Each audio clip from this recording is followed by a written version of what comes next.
She Mylo Fowler and siya di kolokei hade nasha koho hishkedo ade banasha.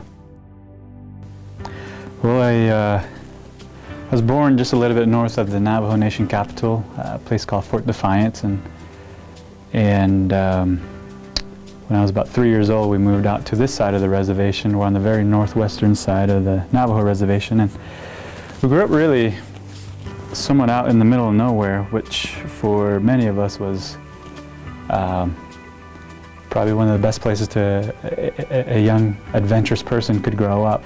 And a lot of really amazing sunsets, really high elevation, so the temperature is always cool.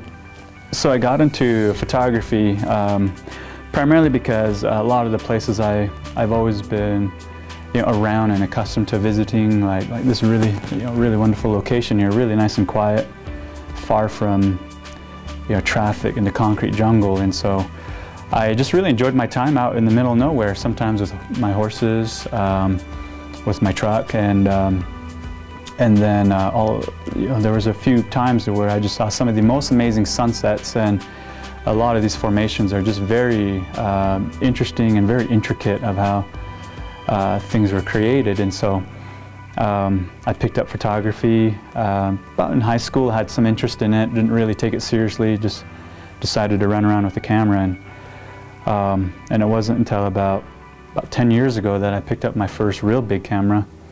It was a 4x5, which is all film, and I still use it. It's one of my favorite cameras to use. And the approach to photography is very unique, especially using film, because the resources are very limited. And to understand the mechanics that go into photography to create what I think is a pleasing image to me, and the meaning behind it certainly has a direct relationship with the location that I photograph. And I've always enjoyed photography primarily because of a couple of big things. One is it allows me to step out of the fast life, the fast pace, and to take a step back and to really see, am I trying to create the best picture for my life? Whether that's emotionally, spiritually, financially, physically, mentally. And it allows me to slow down and to be out here